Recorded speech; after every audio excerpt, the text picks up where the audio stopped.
going? Happy Homebrew Weekly. Cheers.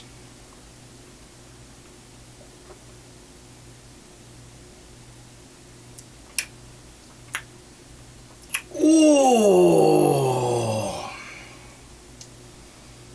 This is good. How's it going, guys and gals? Nice to be here. As you can see, I have done a little bit of remodeling down here in the dungeon. And so it's a little different now. And I'm drinking a Cooper's English Bitter out of a jar. Cheers to that. It's good. It's good.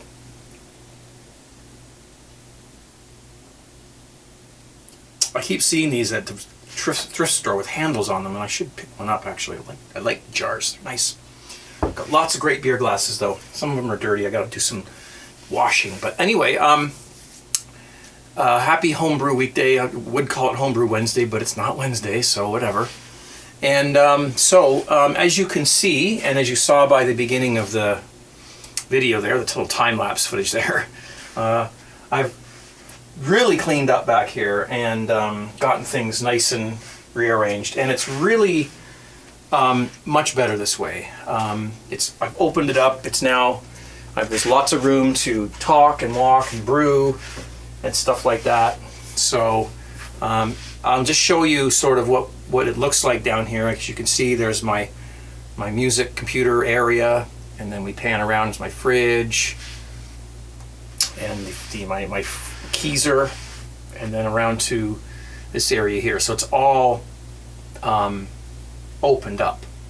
Much easier this way. I have my workbench all set up here. As you can see, it's very functional now. I originally had it this way when I first moved in. It was the best, most functional way to do it.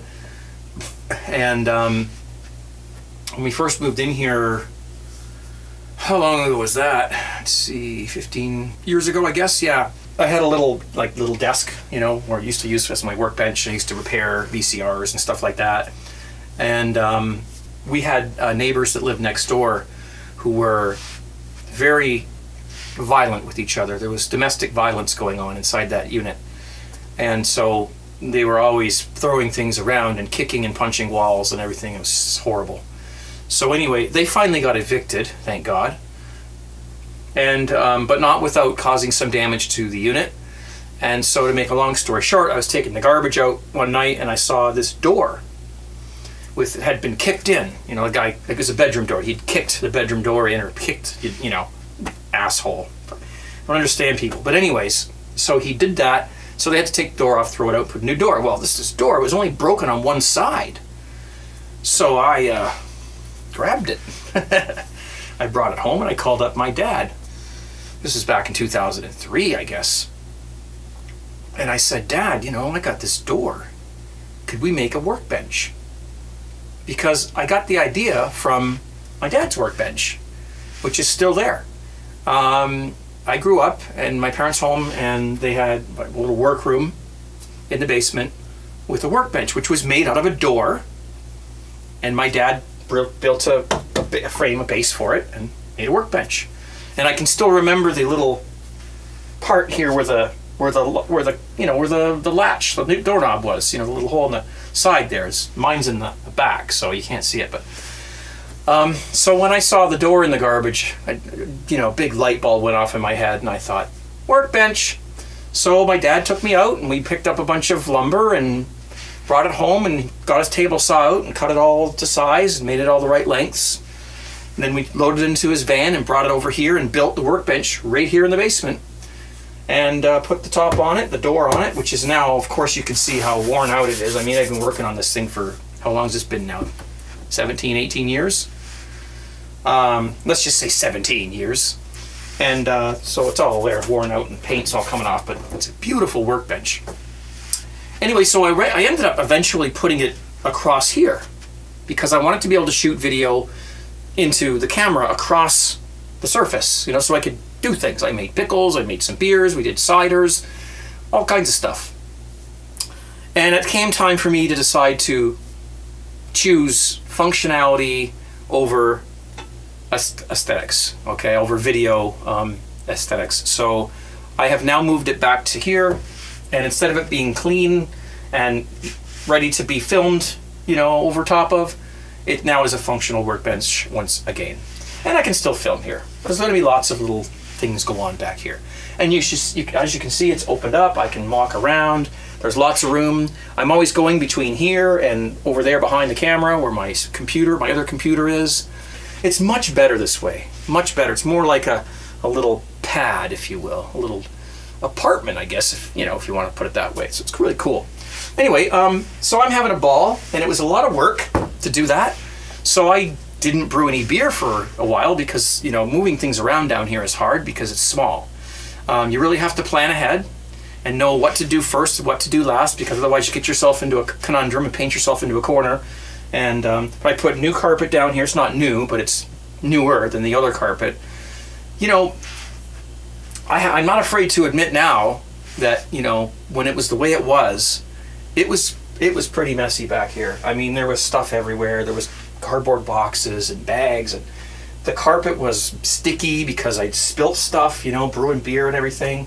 And it was just not good. And I was getting really sick and tired of coming back here and trying to brew beer and only enough room to basically turn around, you know. So now I've got it all cleaned up. I've shop vac'd it, put a new carpet down, and it's all good. So I'm happy. All right, so that's the way it is. I also have a computer back here, another computer. It's a quad-core, Intel quad-core, 3 gigahertz, blah, blah, blah, blah. And I have my keyboards. This isn't brew related, but you know, this thing here won't work with Windows 10. So I have this computer back here with Windows 7 on it. Whoops. Sounds like I broke the thing. With Windows 7 on it. And now I've got myself a little audio interface. For all you audio guys out there, you may recognize something that looks like that. Beautiful little thing. 2448, if you know what that means. And I'm going to be doing some recording over here too, so it's awesome. Anyway, back to brewing. I actually shot this video already, and I brewed a beer. I brewed a Cooper's IPA with extra hops. Unfortunately, halfway through the video, I ran out of memory on my camera. So I just finished brewing the beer and scrapped the whole idea, and I'll film it next week. I'll do another one next week. Next Homebrew Wednesday or weekday or whatever it is, I will brew a beer back here for the first time on video since it's been like this, all right? Or since it was like this many, many years ago when I first started making brewing videos on YouTube. So anyway, I can show you around a little bit. Still have my shelving up here with stuff on it. Got another couple of them over here. Got my mash tun and stuff over there, fermenters, carboys. These here, these are my, when I make wine. This one doesn't have a spigot, but this one does. So when I can dispense, put my wine in these bladder bags and put them in here, and I can pour my wine out of these things. This is a little bit of wine here that I've got just left over that I don't even know how it tastes. It's probably weird tasting now because it's been in there so long. And, you know, I got my little burner here and you know, my tools, as you saw when we panned around there. And it's a beautiful little place to work on electronic repairs and brew beer and just hang out. So it's really cool. Anyway, cheers to that.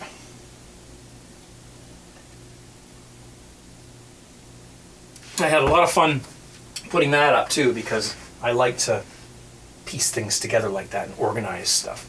It was always so disorganized back here. I could never find anything. I could never find the spoon. I could never find, you know, my hydrometer or something. It was always lost. So now everything's organized and it feels so much better. Got my little drawers down here all organized and everything. It's a cool place to hang out and just drink some beer.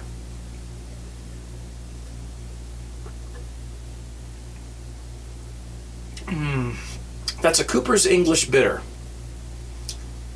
And it's not bad at all. In fact, my son, he's old enough to drink now, so he comes down every once in a while and grabs a couple glasses of beer out of the keg keys are there. And he tasted this yesterday. No, it was earlier today he tasted this. And he loves it. He says, Dad, this is good beer. Now, he doesn't have a honed palate, if you will. You know, he's not experienced. He's just getting into the beer scene. So there's a little bit of an acquired taste to beer for younger people sometimes.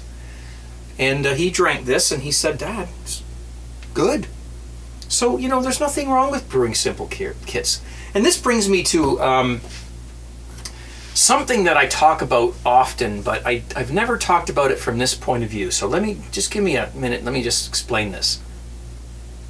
I remember an interview I did last year with John Palmer on YouTube. Put the link down below if you haven't seen that.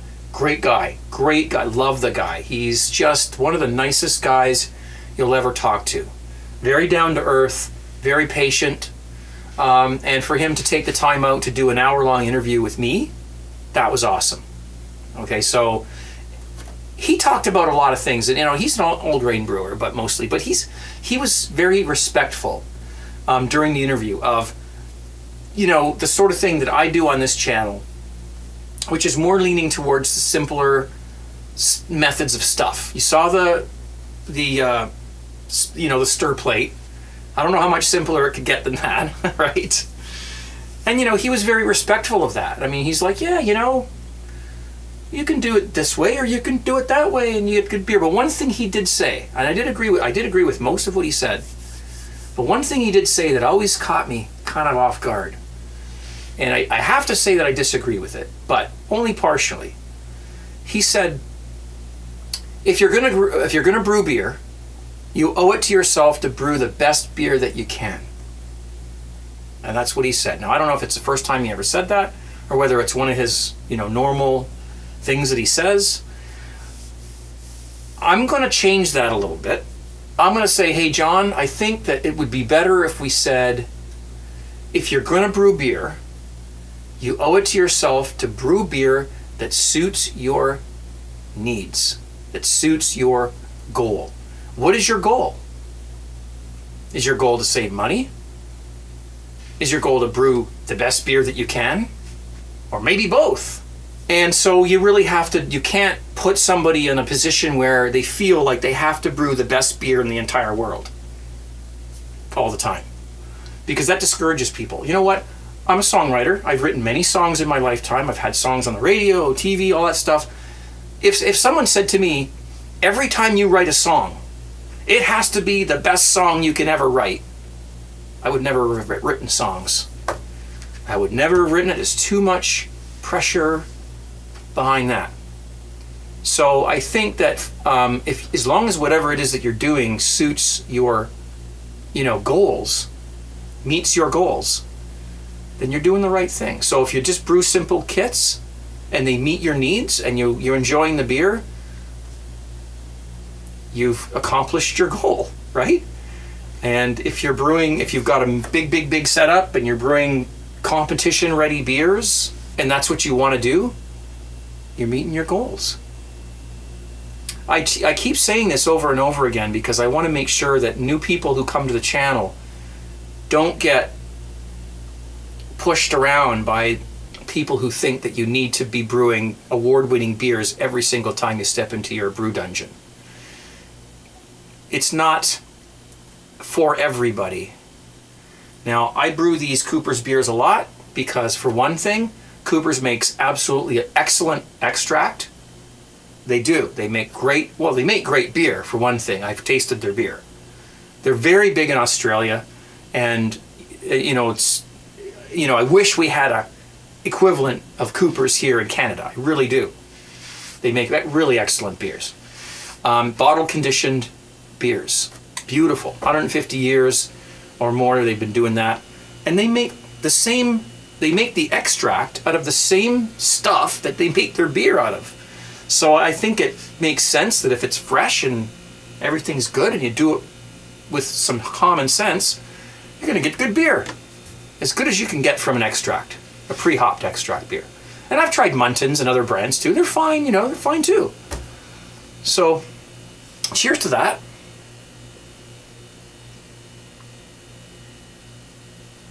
But when I brew one of these beers, it meets my needs. It meets my goal. Is it the best beer in the world? No. Is it meet my goals? Yes. So there you go. It's all good.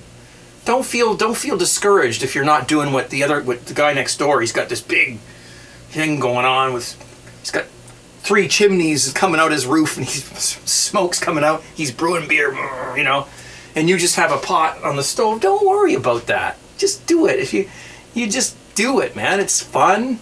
You get beer. It's easy. And it's as far as you want to take it, that's as far as you take it. So, and I've said this a million times, I know I have, but I just want to keep saying it because it's so important for new viewers that come. I get 30 new subscribers every day. Those 30 people might not have ever heard me say that before. So, you old timers have been around here for a while, you might have to put up with a little bit of repetition just once in a while because I need to keep honing and drilling this into people's heads. Don't think that you have to have the grass is green as the guy next door. If your grass is fine the way it is and you're happy, boom, Bob's your uncle. All right? All right. Cheers.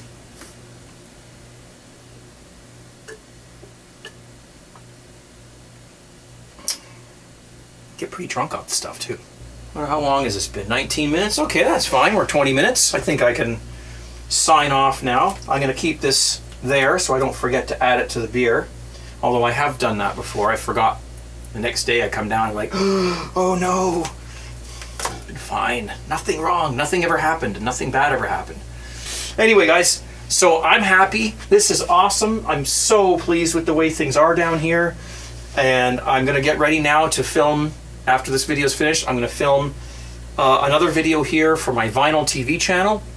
So if you're interested in vinyl or audio in general, things like that, please subscribe to that channel. It's Vinyl TV, and the link is down below, along with other links that you may need or may want to check out as well, down in the info, more info, whatever that's called down there these days. And that is what I'm going to be doing, so that's going to be great. It's going to be a bit of a comparison between my turntable with the built-in preamp and my turntable without the built-in preamp. And I mean out, the thing comes out of the turntable. I'm taking the preamp right out. I'm not actually taking it right out, but I'm going to disconnect it completely and bypass it. And we're going to see what happens and how it sounds. I know it's going to sound different. I've already researched it, but I'm going to do it on my vinyl channel. It'll show you exactly how I did it. So if you have the same turntable, it's something that you might want to do. Check out my vinyl channel. Check out my CraigTube channel, another place where I need to get back in and start talking about things. And now that I've got a little more space down here, much easier to do. Okay? Anyway, guys, thanks for watching. Please thumb up. Please subscribe if you haven't. This is my brewing channel, mostly brewing, some drum playing, some singing, some cooking. If that's the kind of thing you like, press the subscribe button and spread the word. Post it on Facebook, Instagram, Twitter, whatever you want. Spread the word. You're only going to help me out if you do stuff like that. And please post a comment down below because I love reading your comments. I really do. I look forward to reading the comments below the videos every single week. Okay? So cheers. I'm going to polish this off. And we will see you in the next one. 17.